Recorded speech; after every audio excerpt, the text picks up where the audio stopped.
What's going on, everybody? Welcome to the Monday Slate Preview here, presented by FantasyCruncher.com. I'm a Siege. What we're going to do today is this is going to be a simulcast between Twitch and YouTube. So we have a YouTube drawing to do for a free week of Fantasy Cruncher Pro.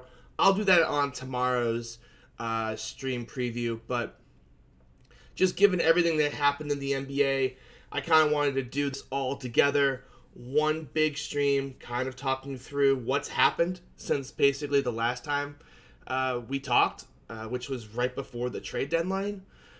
So we'll talk about the trade deadline, rotation changes, plays.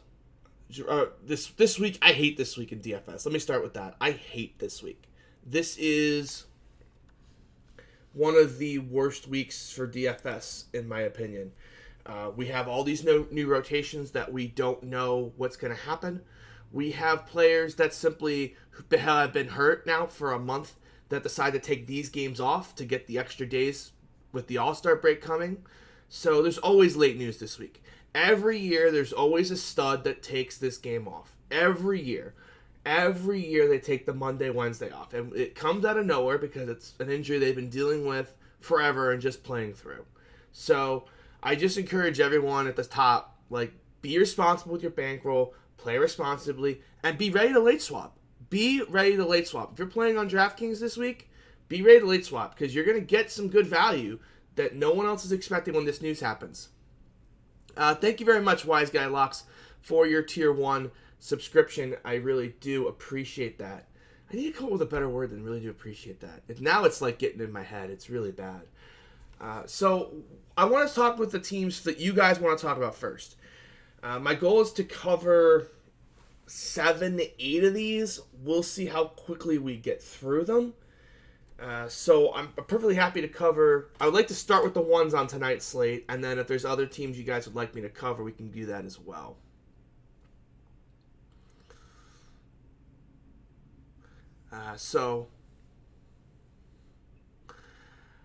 If Ayton sits, do I think Diallo is a lock? I mean, we can start with Phoenix, I guess. Not where I thought we were going to start, but we can start with Phoenix. I mean, with Baines still out against the Lakers, Diallo's the only guy with any size. If you're playing Anthony Davis, hard to imagine that they can go any smaller than Check Diallo. So yeah, I would have a hard time fading him at that point if we got that news. He just simply is the only big guy they've got. So yeah, I think that would definitely be an option. Tariq Owens, I guess, but now we are really going deep into the G League rosters here. So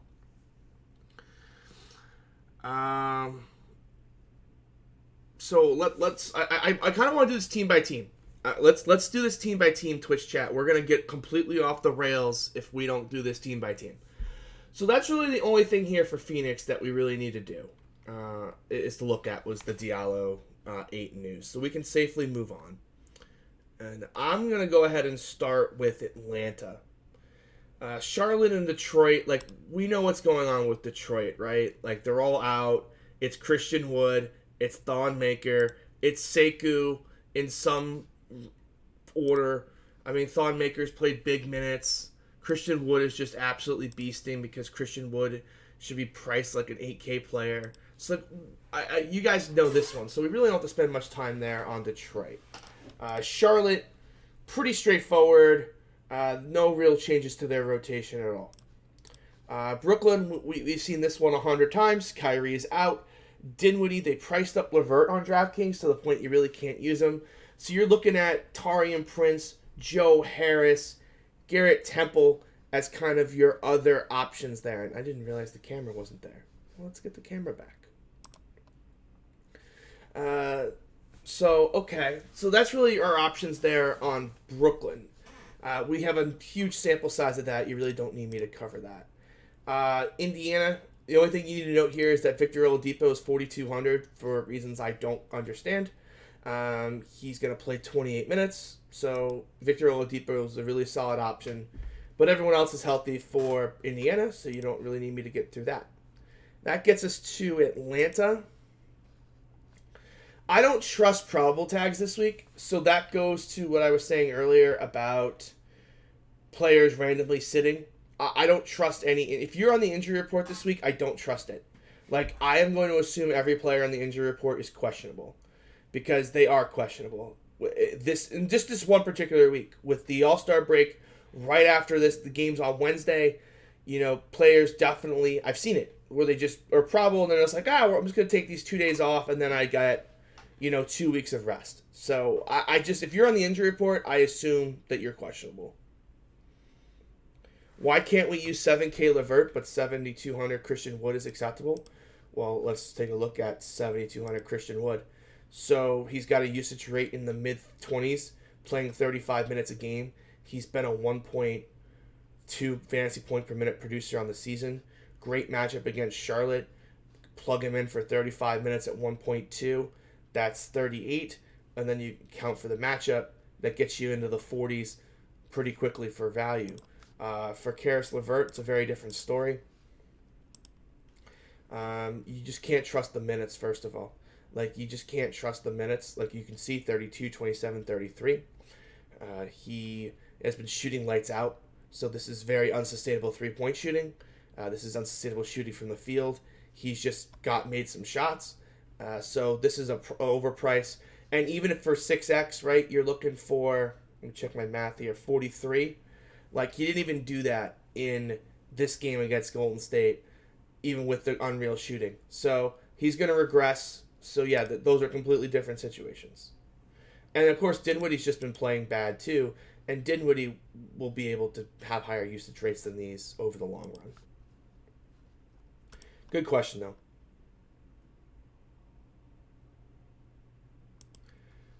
I mean, you guys can play 7K Karis LeVert if you want, chat. Feel free. Feel free to play Karis LeVert, and if you're playing Karis LeVert, feel free to send me a head-to-head while you're at it. 7K Karis LeVert is one of the worst plays on the slate. Straight up. Like, the guy has literally made like 80% of his three-point shots. Like, have fun with that. Like, that is what we call chasing, my friends. Atlanta. So, I'm talking about LeVert there. So, he's not going to be 1%. He's going to be chalk. But let me move on to Atlanta. You guys are just chat today in Twitch chat. It's very edgy. Very, like, know-it-all-y. I don't know what's up with that. But, so, Trae Young, I have no idea why his price is, like, free. But his usage rate's still through the roof. Playing a million minutes. Just play Trae Young. You don't really need me to explain that to you. John Collins, 8,500 against the Magic. He's been unbelievable, but obviously you got to take this like double overtime game out of your head. It's a back-to-back after that double OT game too, isn't it? Well, that's no fun. But I don't mind John Collins. He's been pretty consistent no matter how good or bad the matchup is. So fine. I'm not like pounding the table for him. The things I want to note here is that DeAndre Hunter and Cam Reddish, I would expect to play. They both played monster minutes on that front end of the back-to-back, so maybe one of them sits. But again, like those guys are going to be decent usage players off the bench. So, Cam Reddish didn't play. I really like Cam Reddish if he plays here because he'll be well-rested, and that would probably lead to higher usage. 3,900 for Cam Reddish. He'll play 30-something minutes. It's just a concussion. So like if he's cleared, he'll play full minutes.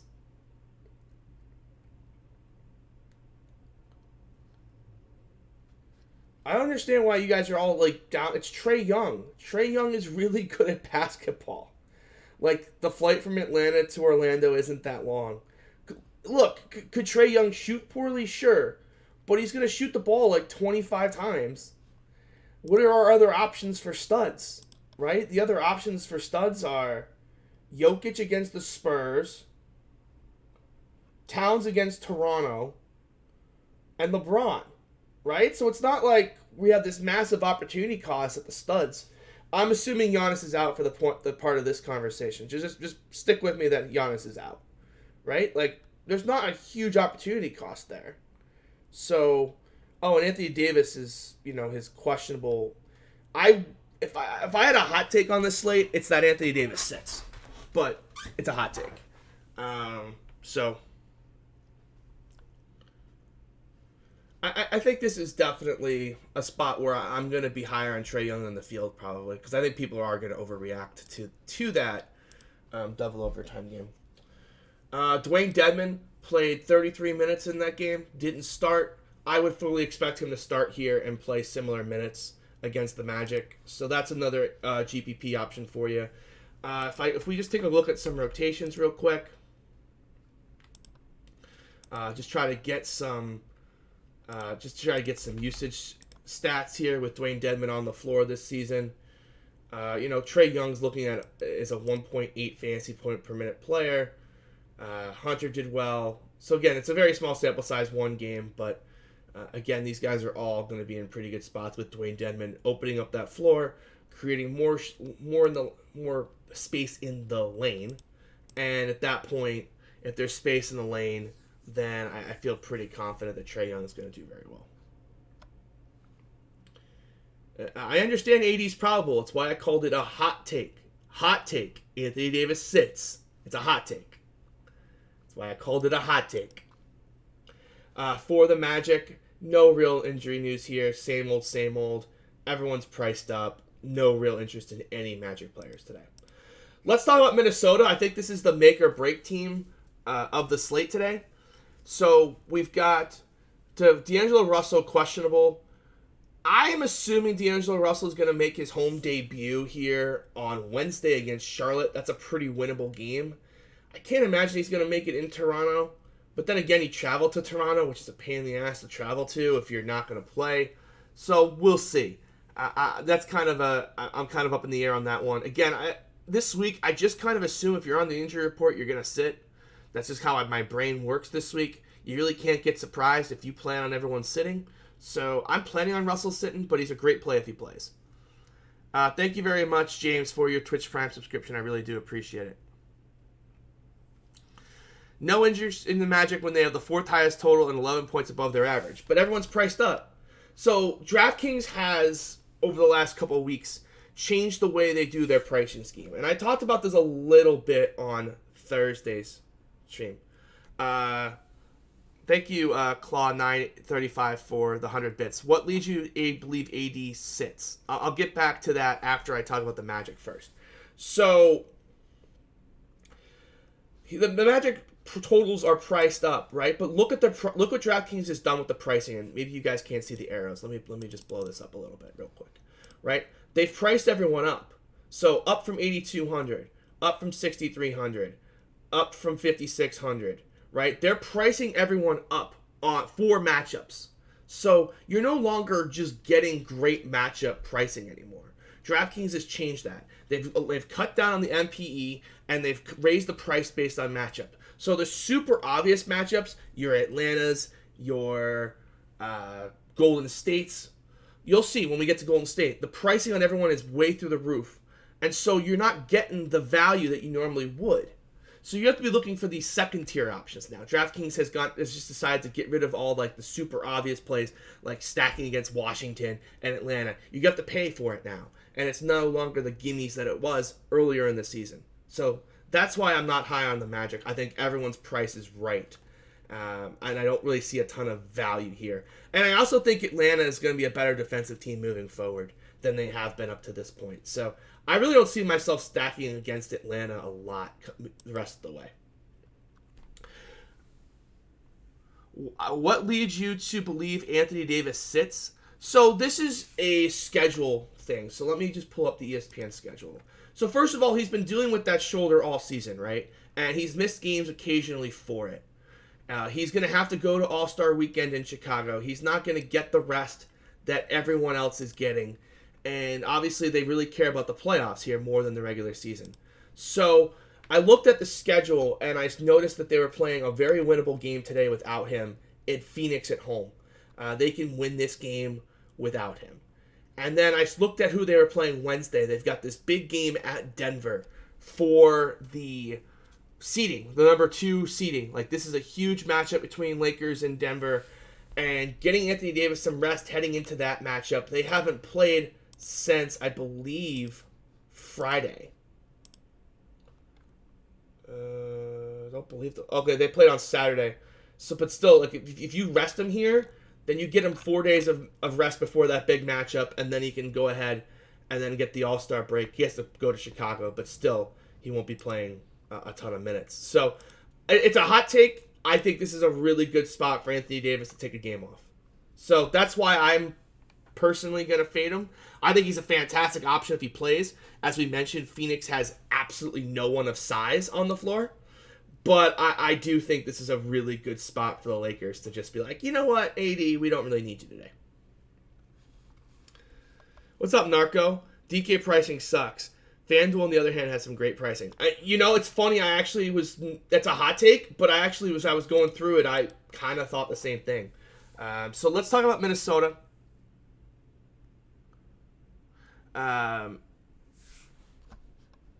So Minnesota is a really interesting team. I was talking about D'Angelo Russell before I kind of got interrupted with those bits and that Magic question. So I think Russell sits here. Again, this is the couple days before the All-Star break, so if you're questionable, I kind of just assume you're sitting. And that makes Malik Beasley one of the best plays on the slate. Malik Beasley has been freed. Malik Beasley is someone you can absolutely chase up the board all the way to, I'd say about Will Barton pricing is about the point where I would actually consider not playing Malik Beasley, no matter the matchup here. He's going to play big minutes on this team. He's a big usage guy. He's going to start on this team.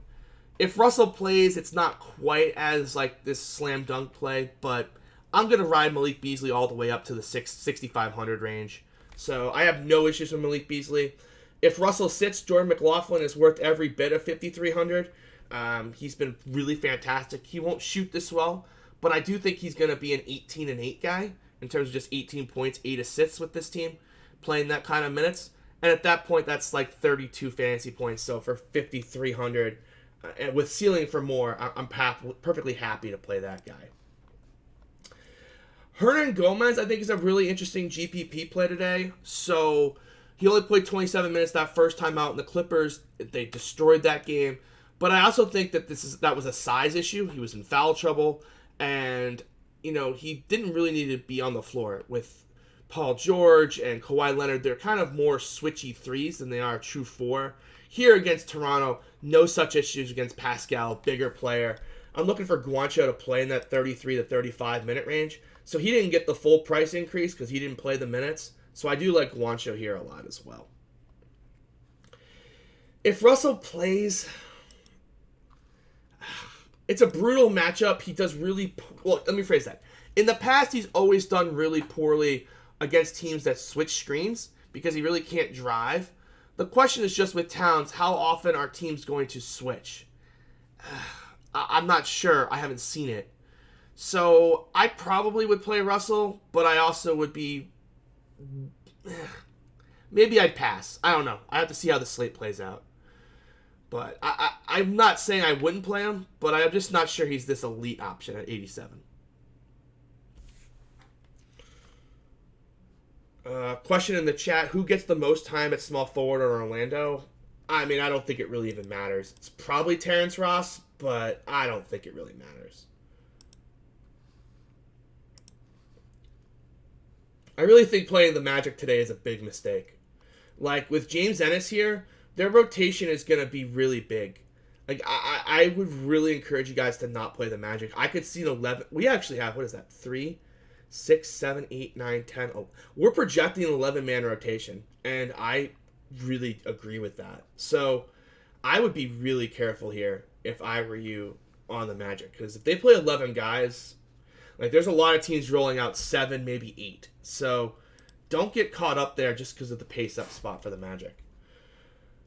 Toronto, Kyle Lowry's still out with that neck. I'm going to assume he's going to stay out again here. Terrence Davis's price is probably at the point where I'm going to start really taking the pass on him.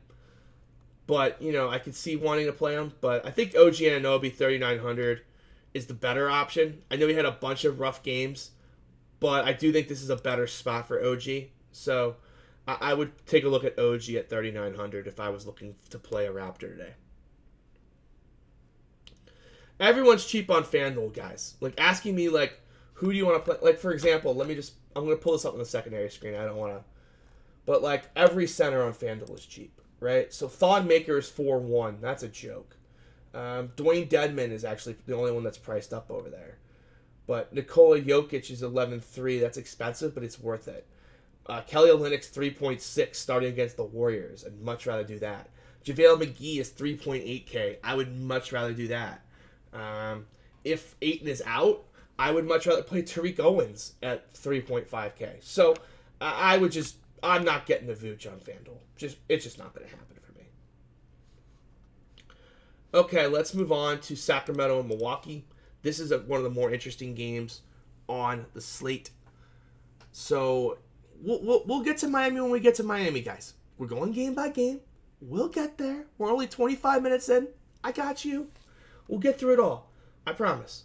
So the Kings rotation, it's been pretty simple. They've been just rolling out the same guys.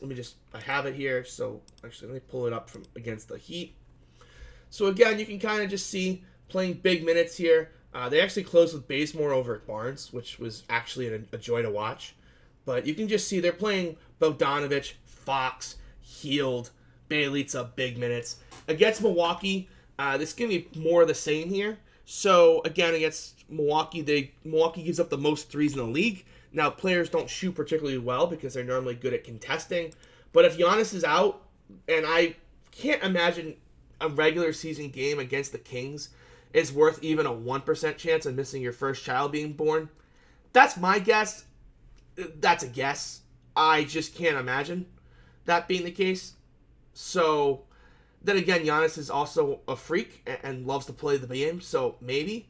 But I'm just going to assume he's out. And at that case, then I think the game will be a little more competitive. I think that the defense won't be quite as good. And we can see Bjelica, Bogdan, and Hield just start chucking up threes and making them. So, and I think all their prices are fair. Bjelica at 6K, I think is very fair. I think Bogdanovic at 5,000 is very fair. I think, where'd he go? Where's Buddy Hield? 6,600. That might be the one that's a little expensive, but I still like him a lot. Thank you, B-Cell, for the follow.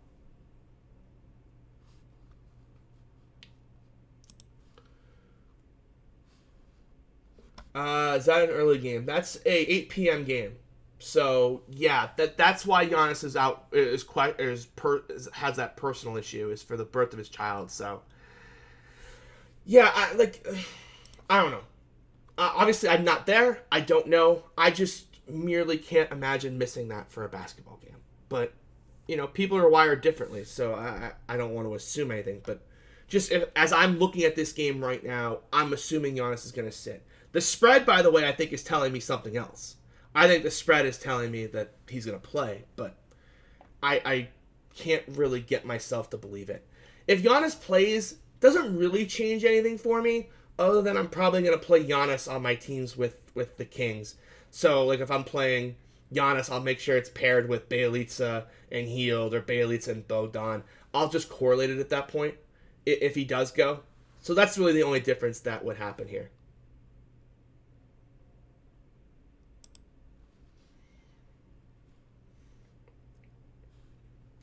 I don't think Jabari is going to play for Sacramento personally, and he's not even a lock to play. So, like, I just don't think he's going to play, to be honest. I think he's going to not play, but we'll see. The Kings have been playing some good basketball. I think they're going to kind of ride it out through the break, and then if they want to change the rotation, I think we'll see that after the break. I don't think we're going to see it before.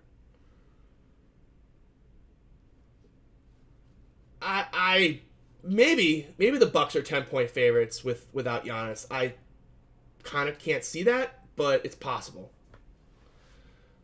So that's that game. Utah, Dallas. Luka Doncic, of course, out till the break, or out till Wednesday. I think he'll play Wednesday. They really want him to play Wednesday, so we'll see. I just don't really have any interest in anyone from this game. Utah's healthy. Dallas' pricing makes a lot of sense. Kristaps 84, I guess, but I'm not like super in love with that spot. But it's possible that he's a good option there. but I'm not like dying to play him. But I guess if like I'm not playing any stud guys, then he would make sense.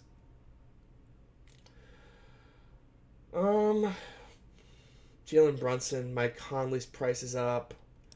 Tim Hardaway, Let me look at the Dallas rotation. I can't say I've sat here and looked at it for a while.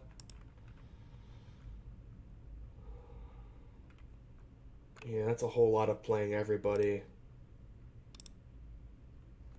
In this game, too, they played a bunch of guys. But, again, that was because Kristaps was in major foul trouble. But still, they were going to play 1, 2, 3, 4, 5 bench guys regardless. 10-man rotation at worst. Or at best, 11 at worst. I don't know. This is a little bit concerning to me. And Seth Curry played out of his mind and played 29 minutes. I'm not sure we can count on that regularly, too. So I think I'm just going to pass on Dallas. Thank you very much, MPro Sparrow, for the subscription. Wow, 3 months. I love it. I love it. Thank you very much. I don't appreciate it. I changed it up that time. I'm kidding. Thank you very much. Who do I think they start at center? Was the question? Good question, actually. They've been playing Porzingis at the 5, but you're right. They're probably not going to do that against Gobert, are they?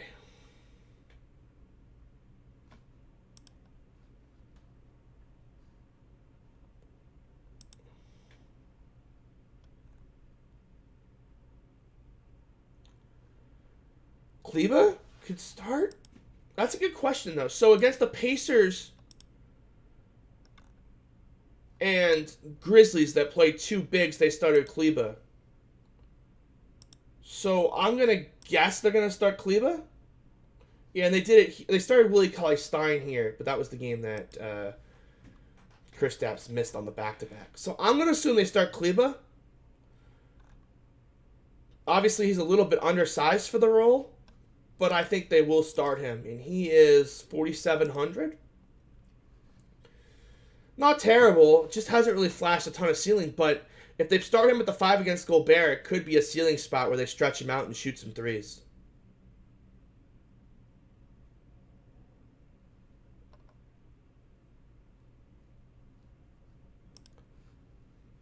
So,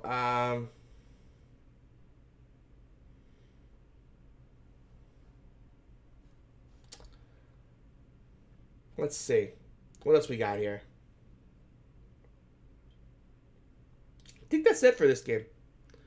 Good job, mods, by the way. Much appreciated.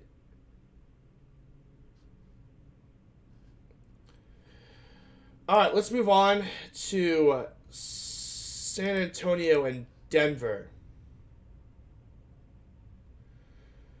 Will Barton's probably going to miss. Will Porter Jr. is still out.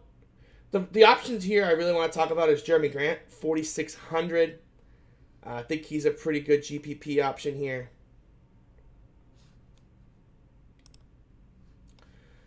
So I think that's an option for me. But other than that, I'm a huge DeMar DeRozan guy, 7,700. The assists have gone down a little bit recently, so I'm not like as wild about it as I was earlier in the month when he was starting to get like 8 or 9 assists a game. But he's still getting 6 or 7. It's a good spot against Denver, but I'm not trying to jam him in like I have been up to this point. The best play here, though, is Jeremy Grant. Came back from that ankle, played 30 minutes against Phoenix. Was kind of a little low on the usage rate, but I don't think that's going to really hold up. So I think he's going to play about 33, 34 minutes here and get about 16% usage. And that's a pretty good spot here against the Spurs. So Jeremy Grant, I think, is one of my favorite plays on the board. Do I like him with Millsap being back? I think Millsap's going to be on a strong minutes limit here. So I'm not too worried about it. I think he's going to play 18 to 20 minutes. And I think Grant gets the rest. So I'm not too worried about it, to be honest.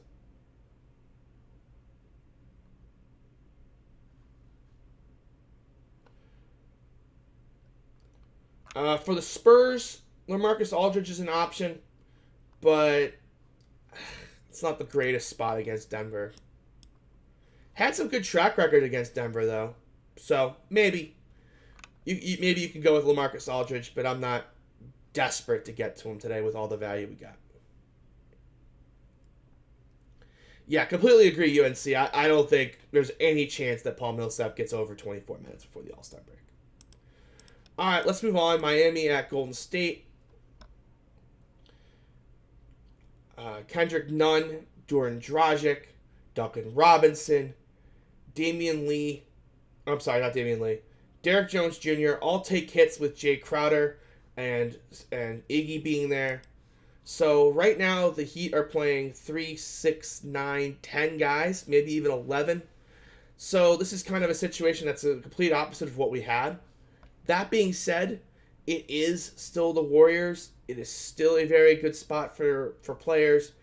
So, and Jimmy Butler's probably not going to play either. So it's actually only 10. So, I don't mind taking shots on these guys. Whether it be Jay Crowder, whether it be Derek Jones, whether it be Duncan Robinson, Goran Dragic, Kendrick Nunn. I think you're going to have to get lucky on the minutes, but it's a fantastic spot, and if they get the minutes, they're going to crush, as we've kind of just seen in the past. So you just got to get the guy who gets the minutes, and that's going to be tough. If we look at Miami's rotations, maybe that will give us a little bit of a hint. They played last night in Portland, and they ran out a 9-man rotation here. The big minute guys were Dragic, Crowder, Duncan Robinson, and Bam. Kind of what I would expect. I wouldn't expect Andre Iguodala to play 23 minutes on the back-to-back. Would expect it to be a few minutes less than that. So that really won't be an issue moving forward.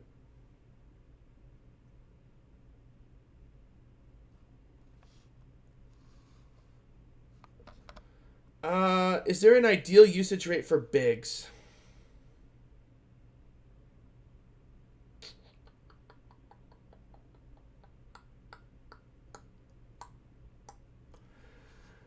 I'm trying to think of the right answer to that question. Not necessarily, but obviously higher is better.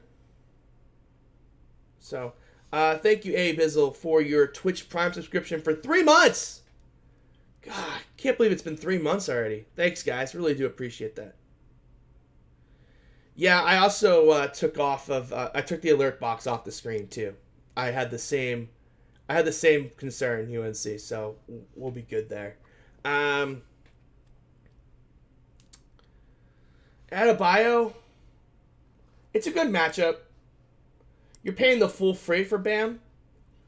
As I kind of just look at these box scores, the question to me is just, like, where's the GPP ceiling at 8,200? Like, where's the 60, right? Where's the 58? Just they really haven't been around enough for me to really just pay 82 for him. He's kind of more cashy in that, like, he's not going to bust for you, but I'm just not sure there's enough ceiling on Bam to really make it worth your time. If that makes sense. Jokic's usage is one of the guys. He just goes all over the map. So let me just go back. That's a good question. What's Jokic's usage? And you can just kind of see. It just fluctuates based on his mood. So, it ranges from 40 to 25. So Jokic is one of those players that's very inconsistent in the usage department.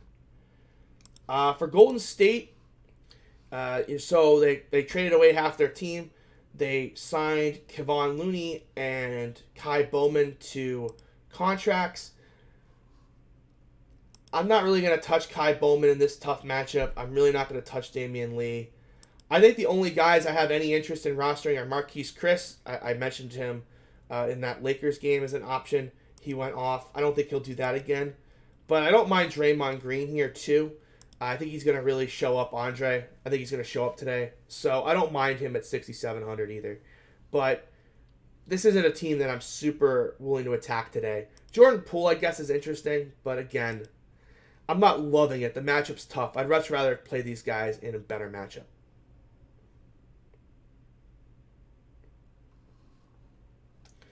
Look at this new spammer, M. Laura. Can we get this spammer out of my chat, please? Oh man. Oh, what a day. Phoenix and the Lakers. We kind of started with Phoenix. Just a reminder, obviously, if DeAndre Ayton sits, Diallo and Traquan. I gotta find him again. Or no, sorry, not Traquan. Wrong sport. Tariq Owens will be the backup center. Both min-price, both solid options. Lakers. I started with Anthony Davis as the guy I think I'm going to sit today. I really think he's going to sit. But if he plays, he's a good option. LeBron's a solid option. Lakers are healthy, so you kind of know what you're going to get.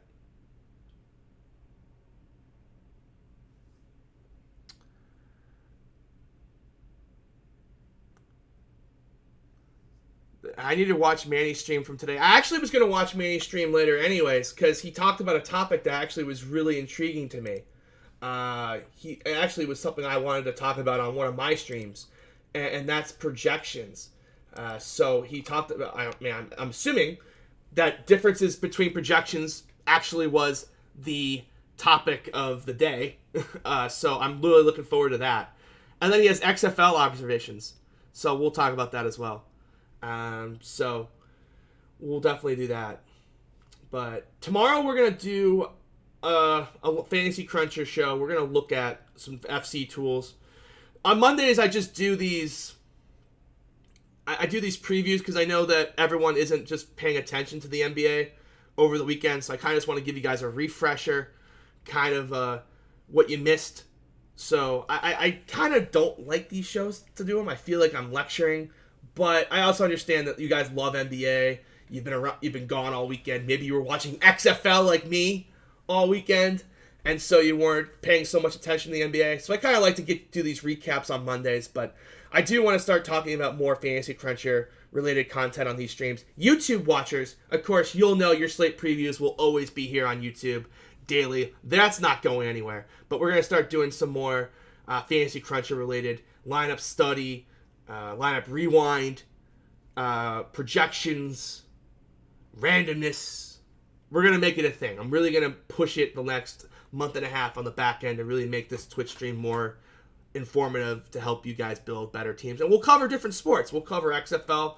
We'll cover hockey. I've been doing some quiet hockey research. We'll cover some hockey. So we're going to make these a little more better for you. Professor Siege. Oh, boy. Yeah, that's what I don't want for sure. But looks like some people in my Twitch chat are enjoying the green polo emote that I finally got made. So that's good. So I got, there's a Chili's one too. Let me show you the Chili's one. There's a Chili's emote too. Where's the Chili's? There we go.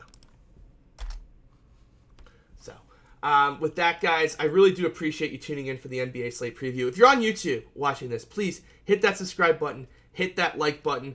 Greatly do appreciate that. And with that, guys, we'll see you tomorrow.